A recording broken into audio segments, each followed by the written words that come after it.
In 2950 BC, being a pharaoh wasn't just about wearing a fancy hat like the Shent. It was a high-stakes psychological game.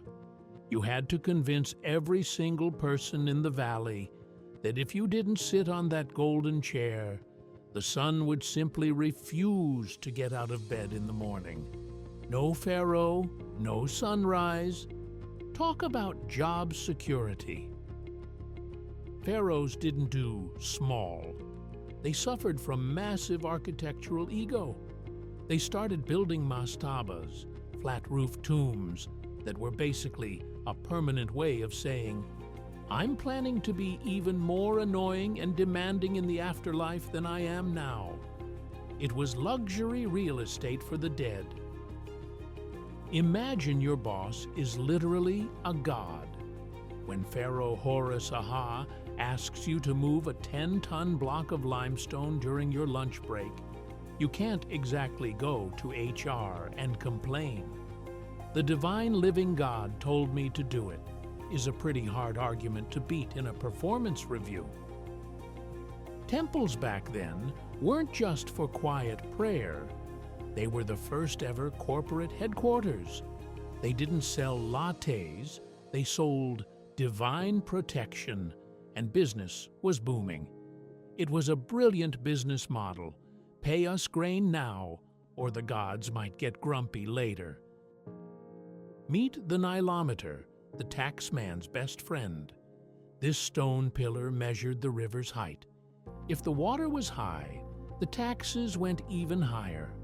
It was essentially a "how much can we legally rob you today" gauge. High water meant a big harvest, and a big harvest meant a big invoice. Forget digital receipts and spreadsheets. The first tax auditors were guys with papyrus scrolls who knew exactly how many geese you were hiding under your bed. If you tried to stash a few extra birds, these Bronze Age accountants would find them before you could say hieroglyph. The scribes were the ultimate nerds of Memphis. They were the only ones who knew how to draw birds, snakes, and eyeballs to record grain levels. They were the IT department of the ancient world, smug, indispensable, and probably looking down on anyone who couldn't read a drawing of a foot. Herodotus famously called Egypt the gift of the Nile. That sounds lovely, but he forgot to mention that the gift came with a 30% mandatory service charge payable directly to the royal treasury. It was a beautiful gift, but the monthly subscription fees were a killer. In this era, the pharaoh technically owned everything. You weren't a landowner, you were just a glorified tenant farmer whose landlord claimed to be the literal son of a falcon. Try negotiating your rent with a guy who has a divine bird for a father. Spoiler alert, you lose. The bureaucracy was literally fueled by booze. In 2950 BC, workers were often paid in bread and beer. Imagine getting your weekly paycheck in liquid form and accidentally drinking your entire salary on a Friday night. It gives a whole new meaning to spending your paycheck. While the pharaoh was busy looking majestic and doing God stuff, the vizier was the real MVP. He was the one who actually did the work. He had to explain to the king why the grain silos were empty because of a locust-related accounting error. It was a high-stress management job. Temples were the original tax havens. They were often exempt from certain payments. Naturally, the moment the tax collector knocked on the door, every farmer in the village suddenly became extremely religious and claimed their cows belonged to the local god. The army of the Inland Revenue had a specific mission. They weren't fighting foreign wars yet.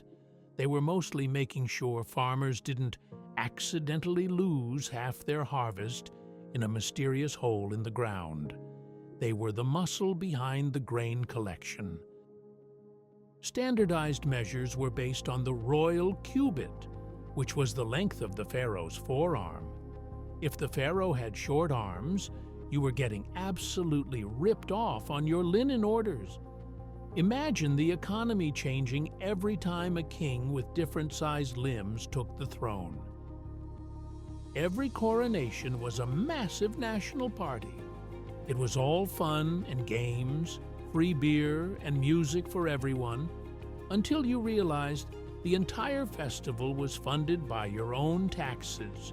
You were basically throwing a surprise party for your boss with your own money.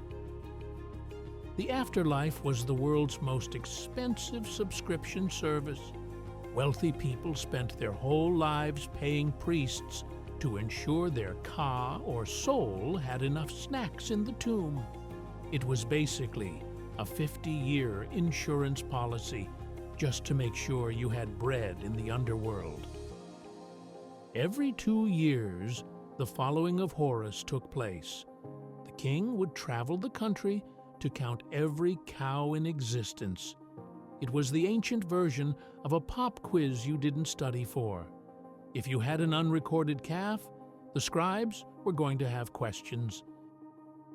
Peasant life was a relentless grind. If you weren't a scribe or a priest, your day involved mud, more mud, and hoping the pharaoh didn't wake up and decide he needed a massive new swimming pool in his backyard. It was a life of heavy lifting and divine hope. The fashion of the era was political.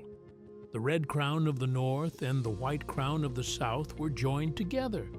This wasn't just a style choice. It was a statement that said, "I control the delta and the valley.